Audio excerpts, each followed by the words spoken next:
Question निम्नलिखित संख्याओं के घन ज्ञात कीजिए। तो घन ज्ञात करने के लिए जैसे पहला क्वेश्चन है, कितना है, ऋण 8। इसका हमको क्या करना है, घन ज्ञात करना है। तो हमने आपको बताया है जो संख्या दी गई हो उसका 3 बार गुणा कर दो उसी संख्या से, यानी कि ऋण 8 गुणे ऋण 8 गुणे ऋण 8 कर दोगे 3 बार, तो क्या मिलेगा हमको, उस संख्या का घन मिलेगा। जैसे ऋण 8 दिया है तो ऋण 8 का घात 3 कर दो, घात 3 कर दो। घात 3 का मतलब ऋण 8 गुणे ऋण 8 गुणे ऋण 8। ठीक, अब जो संख्या प्राप्त होगी वह ऋण 8 की घन होगी। तो सबसे पहले हम चिन्हों का गुणा करते हैं। ऋण ऋण का गुणा धन होता है, फिर धन ऋण का गुणा ऋण हो गया। ठीक, यानी कि ऋण मिला। अब 8 अठाई 64, और 64 को 8 से गुणा करें 512 आएगा। ऋण 8 का घन क्या होगा, 512 होगा, वो भी ऋण के। ठीक, यही हमारा आंसर हो गया पहले क्वेश्चन का। अगला क्वेश्चन 7 है, इसका घन ज्ञात करना है। 7 का घन कैसे निकालेंगे, 7 का घन का मतलब जो संख्या दी गई है उसी संख्या का 3 बार गुणा कर दो, यानी कि 7 का घन का मतलब 7 की घात 3। ठीक, 7 की घात 3 का मतलब 7 गुणे 7 गुणे 7 3 बार। ठीक, तो 7 सता 49, 49 सत्ते 343 हो जाए, यही हमारा आंसर हो जाएगा। 7 का घन 343। ठीक, तो 18 का घन कैसे ज्ञात करेंगे। 18 का घन ज्ञात करने के लिए 18 की घात 3 करेंगे। ठीक, यानी कि 18 को 3 बार गुणा करेंगे तब वह जाके घन होगा। 18 गुणे 18 गुणे 18। जब इसको गुणा करेंगे तो जो संख्या प्राप्त होगी वह क्या प्राप्त होगी, हमको 18 की घन प्राप्त होगी। 18 गुणे 18 324 आएगा। फिर जब 18 से इसका गुणा करेंगे तो आएगा 5832। क्या आएगा, 5832। ठीक, यही 18 का घन होगा, यही हमारा आंसर हो जाएगा। यहाँ पे 18 एक सम संख्या है, इसका घन सम संख्या प्राप्त होगी, क्योंकि हमने एक नियम पढ़ा था कि सम संख्या का घन हमेशा सम संख्या होती। यहाँ पे 18 सम है तो 5832 भी एक सम संख्या है, इसका घन हमको सम संख्या ही प्राप्त हो गया। ठीक, हमारा अगला क्वेश्चन है 64। तो सबसे पहले 64 का यानी कि 64 का अभाज्य गुणनखंड विधि से गुणनखंड निकालेंगे। तो 64 का कैसे निकालेंगे, 64 को सबसे पहले 2 से काटेंगे, 2 से कटेगा या 2 तिया 6, 2 दूना 4, फिर 2 से कटेगा 2 एकम 2 छंग 12, फिर 2 से 2 8 16, फिर 2 से 2 चौक 8, फिर 2 से 2 दूना 4, फिर 2 से कटेगा 2 एकम 2। ठीक, तो इसका गुणनखंड कितना आया, 2 गुणे 2 गुणे 2 गुणे 2 गुणे 2 गुणे 2, 6 बार है। अगर 64 का घनमूल निकालेंगे तो कितना आएगा, 64 है तो घनमूल निकालना है तो इसकी करड़ी की घात क्या होगी, 3 होगा। घनमूल में करड़ी की घात 3 होता है। ठीक, यानी कि इसमें जो जोड़ा बनेगा वो 3 3 का जोड़ा बनेगा, एक जोड़ा 3 का, फिर दूसरा जोड़ा 3 का। यानी कि जब इसका आंसर लिखेंगे तो 2 गुणे 2 आएगा। 2 गुणे 2 का मान क्या होगा, 4 होगा, यही हमारा इसका आंसर हो जाएगा। और यह 4 क्या है, सम संख्या का घन है। हमसे यही पूछा है कि जो क्वेश्चन दिए गए हैं वो किस संख्याओं के घन है, तो यह एक सम संख्या का घन है। हमको नियम भी पता है कि सम संख्या का घन करते हैं तो सम संख्या मिलती है, यानी कि अगर हमारा जो घन दिया गया है सम है तो जो हमको घनमूल उसका मिलेगा वह भी एक सम संख्या मिलेगी। देख लीजिए। अब हमारा अगला क्वेश्चन है 1331।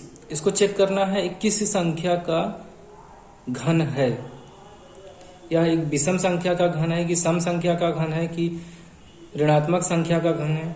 तो हम इसको कैसे चेक करेंगे, सबसे पहले इसको अभाज्य गुणनखंड विधि से घन निकालेंगे। अभाज्य गुणनखंड विधि से इसका गुणनखंड निकालेंगे। ठीक है, 1331 31। 1321 को 1 से, 2 से, 3 से, 5 से, 7 से काटेंगे तो नहीं कटेगा, यह 11 से कटेगा। तो 11 इक्कम एक बार में कटा, यहां पे बचा 2, यह हो गया 23। अब 2 बार जाएगा, 11 दूना 22, एक बचा 11, यानी कि इक्कम एक बार फिर से गया। फिर इसको 11 से काटेंगे, 11 इक्कम, फिर से 11 इक्कम, 11 आया, फिर 11 से काटेंगे 1 आ जाएगा। यानी कि इसका गुणनखंड 11 गुणे 11 गुणे 11 आएगा। अब 1331 का घनमूल निकालना है, तो घनमूल का चिन्ह होता है 1। यहाँ पे काणिक घात 3 होती है। अब यहाँ पे 1331 लिखेंगे। अब जब इसका मान निकालेंगे तो यहाँ पे जो गुणनखंड लिखेंगे, यानी कि ये जो आया है 11 गुणे 11 गुणे 11 3 बार, इसमें काणिक घात 3 है, इसलिए 3 3 का जोड़ा बनेगा। तो 11 के केवल एक जोड़ा बन रहा, तो यहाँ पे केवल 11 बाहर आएगा। यही हमारा आंसर होगा। यह एक विषम संख्या है और हमारा इस 11 का घन भी एक विषम संख्या है। हमने एक नियम भी पढ़ा था कि अगर किसी विषम संख्या का घन करते हैं तो उसका घन भी विषम संख्या होगी। उसी प्रकार किसी विषम संख्या का घनमूल निकालेंगे तो हमें उसका घनमूल भी एक विषम संख्या मिलेगी। ठीक, इसको चेक करना है किस संख्या का घन है। तो सबसे पहले 729 का हम अभाज्य गुणनखंड विधि से गुणनखंड निकालेंगे।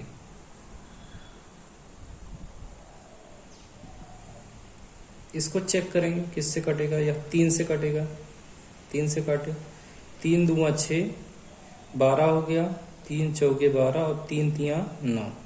फिर या 3 से कटेगा, 3 आठे 24, 3 इक्कम। फिर से 3 से कटा, 3 दूना 6 और 3 नवा 27, 3 सते 7 बार जाएगा, 3 सते 21, 27 नहीं था। फिर 3 से कटा, 3 नवा 27, 3 तिया 9, 3 से फिर से काटे, 3 इक्कम 3।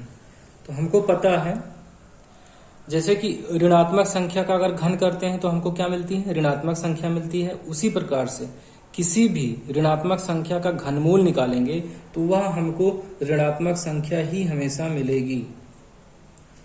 तो 729 ऋण के हैं, तो 729 का घनमूल का चिन्ह क्या है, वर्गमूल वाले चिन्ह में काणी की घात 3 हो जाती है, वहां पे काणी की घात 2 रहती है। 2 को लिखो या ना लिखो, लेकिन 3 को लिखना ही पड़ता है। यहाँ पे आपको 3 लिखना पड़ेगा अगर आप घनमूल निकाल रहे हैं तो 729 का घनमूल क्या होगा, यहाँ पे 2 2 का 3 3 का जोड़ा बनेगा। वर्गमूल में 2 का बनता था, तो यहाँ पे 3 3 का जोड़ा बनेगा।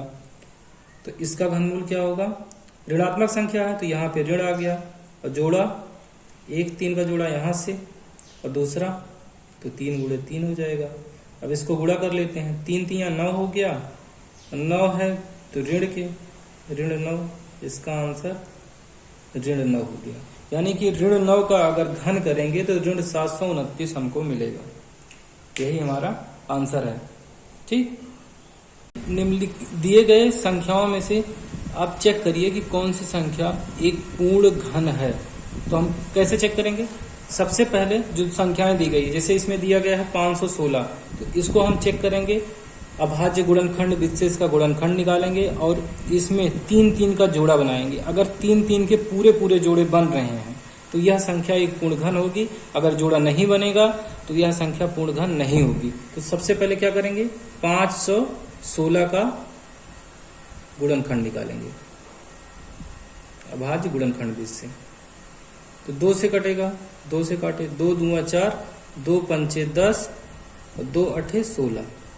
फिर 2 से कटेगा, 2 इक्कम 2, 2 दूना 4, 2 नवा 18।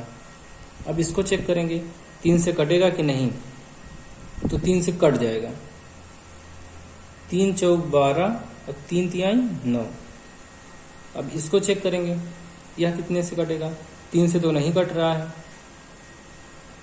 अब इसको चेक करेंगे, इसके आगे 5 से नहीं कटेगा, 7 से भी नहीं कट रहा है, 9 से भी नहीं कट रहा है, सॉरी 11 से भी नहीं कट रहा है, 13 से भी नहीं कट रहा है, 17 से भी नहीं कट रहा है, 19 से भी नहीं कट रहा है, 21 से भी नहीं कट रहा है, 23 से भी नहीं कट रहा है, 29 से भी नहीं कट रहा है, इस 43 से ही कटेगा एक बार में। ठीक, तो इसका गुणनखंड क्या होगा? 2 गुणे 2 गुणे 3 गुणे 43। तो इसमें किसी संख्या का जोड़ा ही नहीं बन रहा है, 3 का। हमको घनमूल चेक करना है तो 3 का जोड़ा चेक करेंगे तो किसी का जोड़ा नहीं बन रहा है। तो इसलिए यह जो है पूर्ण घन संख्या नहीं है। ठीक, यह पूर्ण घन संख्या नहीं है। क्वेश्चन है 343, इसको चेक करना है यह एक पूर्ण घन है या नहीं है। सबसे पहले क्या करेंगे, 343 का अभाज्य गुणनखंड से गुणनखंड निकालेंगे। ठीक, 343 इसको चेक करेंगे तो यह 7 से कटेगा, उससे पहले किसी से नहीं कटेगा। तो 7 से काटेंगे, 7 चौक 28, 4 बार में कटा, यहाँ पे 6 आया, ये 63 यानी कि 63 हो गया। तो 9 बार में 7 9 आई 63, फिर 7 से कटा, 7 7 7 बार में गया, फिर यह 1 बार में, यानी कि इसका गुणनखंड कितना आया? 7 गुणे 7 गुणे 7। ठीक, जब 343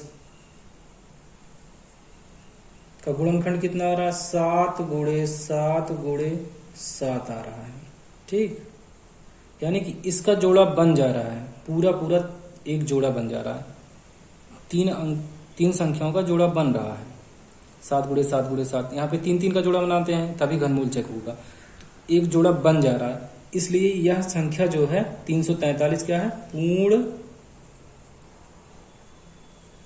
घन संख्या है। ठीक, इसमें हमारा अगला क्वेश्चन क्या दिया गया है? सबसे छोटी संख्या ज्ञात कीजिए जिससे 864 को गुणा करने पर गुणनफल एक पूर्ण घन प्राप्त हो। तो सबसे पहले 864 का हम अभाज्य गुणनखंड विधि से गुणनखंड निकालेंगे, उसके बाद 3 का जोड़ा बनाएंगे। जिसका जोड़ा नहीं बनेगा वही वाली संख्या की उसमें गुणा कर देंगे, जितने संख्या से जोड़ा नहीं बन रहा होगा।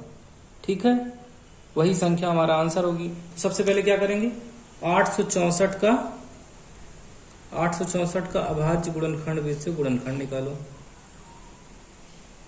यह 2 से कटेगी, 2 चौक 8, 2 तिया 6, 2 दुआ 4, फिर यह 2 से, 2 दुआ 4, 2 इक्कम दे, 2 छक्के 12, फिर 2 से, 2 इक्कम 0, 2 अठे 16, फिर यह 2 से कटेगा, 2 पंचे 10, 2 चौके 8, 2 से, 2 दूनी 4 और 2 सत्ते 14। अब यह 3 से कटेगा, 3 9 27, फिर यह 3 से, 3 तिया 9, एक बार में जाएगा, 3 से काटेंगे, 3 इक्कम 3। अब इसका जोड़ा बनाते हैं, 3 का जोड़ा बनेगा क्योंकि हमें यहाँ पे चेक करना है कि यह घनमूल हो, पूर्ण घन बन जाए। इसमें किस संख्या से गुणा करें कि यह पूर्ण घन बन जाए। तो इसका जोड़ा बनाएंगे, 3 का एक जोड़ा बना। ठीक, दूसरा जोड़ा बना रहे हैं, इसमें 1 2 की कमी है, ये जोड़ा नहीं बन पा रहा है। और 3 का फिर जोड़ा बनाएंगे, इसका बन गया। यानी कि इस संख्या में अगर हम 2 से गुणा कर दें, किससे? 2 से गुणा कर देंगे, करने पर यह पूर्ण घन बन जाएगी। इसमें 2 से गुणा कर दो, यह संख्या पूर्ण घन बन जाएगी। ठीक, 2 का जोड़ा नहीं बन पा रहा है, इसलिए 2 से गुणा कर देंगे तो यह एक पूर्ण घन बन जाएगी। ठीक।